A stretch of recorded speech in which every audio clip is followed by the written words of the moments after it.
Berikut profil Deddy Mulyadi, pemenang Pilgub Jabar 2024 siap dilantik KPU.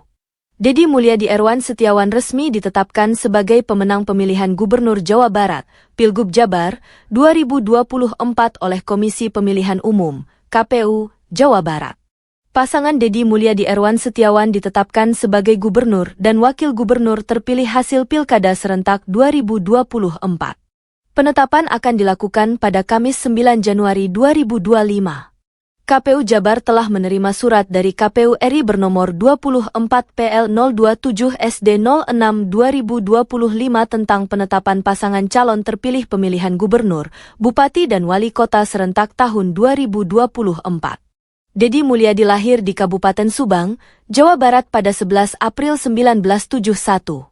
Ayahnya Sahlin Ahmad Suryana merupakan pensiunan tentara prajurit kader yang berkiprah sampai usia 28 tahun saja, sementara ibunya, Karsiti meski tak pernah sekolah, dia pernah menjadi aktivis Palang Merah Indonesia.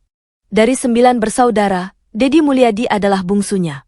Semasa remaja, dia sering terlibat membantu orang tuanya mengolah sawah, mencangkul, hingga tanam mundur, tandur, padi.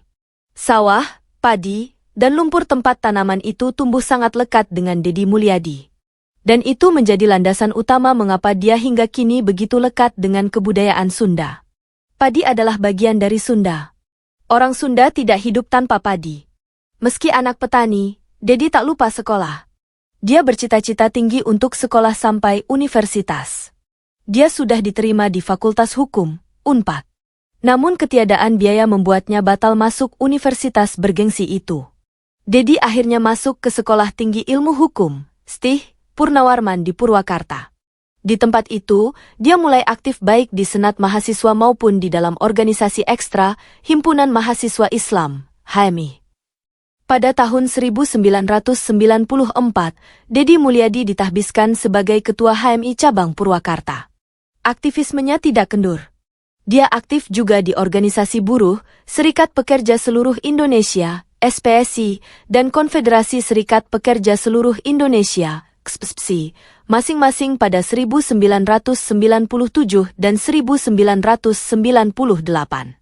Deddy lulus kuliah tahun 1999, namun setahun sebelum lulus, dia menikah dengan Sri Mulyawati yang kemudian meninggal dunia ketika anak mereka Maulana Akbar Ahmad Habibi berumur 3 bulan.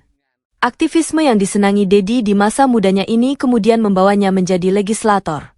Tahun 1999 hingga 2004, Deddy lewat Partai Golkar terpilih sebagai anggota DPRD Purwakarta. Namun, masa kerja itu tak selesai. Deddy ditarik untuk mendampingi Lili Hambali pada Pilkada 2003. Keduanya terpilih menjadi Bupati dan Wakil Bupati Purwakarta untuk periode 2003 hingga 2008. Partai Golkar semakin percaya kepada Deddy. Dia lalu diangkat sebagai Ketua DPD Golkar Purwakarta untuk masa kepemimpinan 2004 hingga 2007. Pada Pilkada 2008 di Purwakarta, Deddy mencalonkan diri menjadi Bupati dan menang. Ketika itu, dia berpasangan dengan Dudung B. Supardi. Usai masa jabatan 2008 hingga 2013, Deddy kembali mencalonkan diri sebagai petahana bersama wakilnya, Koswara untuk Pilkada 2013. Dia menang lagi dan kembali memimpin Purwakarta untuk periode 2013 hingga 2018. Perjalanan karir politiknya semakin moncer ketika dia terpilih secara aklamasi menjadi Ketua DPD Golkar Jawa Barat pada 2016. Dia menggantikan Yance atau Irianto Mahfud Siddiq Syafyuddin yang ketika itu tersandung dugaan korupsi lahan. Deddy Mulyadi pernah nyalon Gubernur Jabar pada 2018 berpasangan dengan Deddy Mizwar, namun pasangan ini kalah. Deddy kemudian nyaleg pada 2019 dan menang. Pada 2023, Deddy Mulyadi mengakhiri hubungannya dengan Partai Golkar. Dia kemudian bergabung dengan Partai Gerindra hingga kini dia dicalonkan menjadi Gubernur Jawa Barat pada Pilgub 2024. Download Tribun X sekarang, menghadirkan lokal menjadi Indonesia.